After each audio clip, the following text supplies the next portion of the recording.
Hi and welcome to this edition of Out the Box. My name is Paul. Today we're going to have a look at what is in this box. This is the Ubiquiti U7 long range, the U7-LR. Now this is not a technical overview, this is to show you literally what you've got in the box. If you want to see other reviews, performance and those type of things, you'll find those over on our YouTube channel.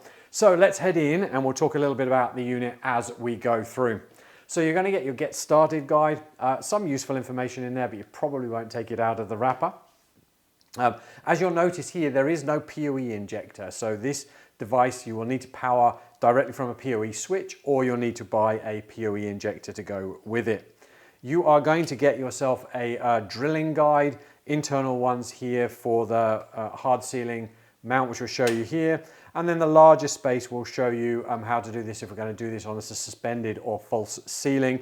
And this would be your Ethernet through hole as well. And we'll talk about that a little bit more in a moment. You are going to get a quick release tool, which I'll actually show you how to use in a minute. And you're going to get some screws and lugs. These longer ones are for your ceiling mount, for your false ceiling, which we'll have a look at in a moment. And you're going to get some screws and lugs for your hard mount surface. So this is your key element that it all links together. This is our little fixing plate. You can see our screw holes in here. This is going to be screwed up onto your roof if you're going to mount it ceiling, or it's going to be mounted, pushed onto your wall like that. Then if we were to take our access point, which we'll have a proper look at in a moment, you'll actually see there's a recess up at this end. And you'd imagine this is now mounted on the ceiling. You'll bring those two up into place, and basically you'll then twist the access point till that locks into place, and obviously that will be suspended and held. What you'll find here is we have a little hole. This is where our quick release tool, I won't take it out of the packet here, but would slide through that hole and essentially allow that lever to be pushed up. Then you would rotate the unit and be able to lift this off like that. Now that is a key component which we'll have a look at in a moment, because if you had a suspended ceiling, then you would use this. This plate is going to go on the top side of your tile.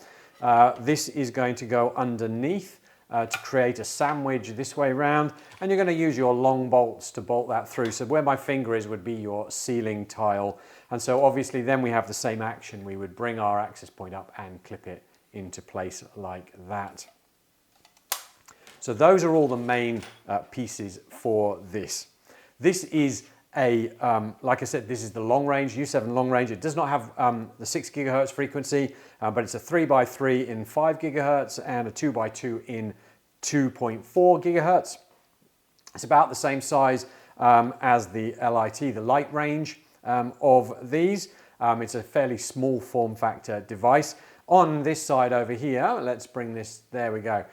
We have a 2.5 gigabit a second Ethernet port. That's your PoE in. It uses about 14 watts of power, so you can get away with AF 48 volt PoE injector, but I would suggest you probably stick with an AT, which will take you above that 15 watts just on its initial draw. You'll see obviously we could have brought our cable straight in, or you can see this little hole here. We can pull this up and this would allow us to bring our cable directly into there neatly if we were maybe still hard surface mounting that. Let me see if I can put that back. You'll have also seen there that we've got our little reset hole for factory resetting that.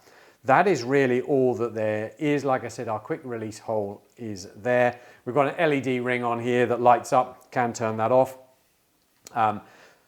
The coverage should be fairly good with this. It is obviously only a small form factor. So again, since these are inside and we're trying to get the density right, I would recommend it probably looking at putting these every 10 to 15 meters inside a standard house wired together. But hopefully that gives you a really good simple look at what is in the box. For this, head on over to our YouTube channel. We've got plenty more box openings on network, firewall, wireless devices, and camera security as well. How-to guides, how to set up UniFi network, UniFi access, UniFi protect. We've got performance reviews to see how these devices perform in real world environments as well. So why don't you subscribe and stay up to date?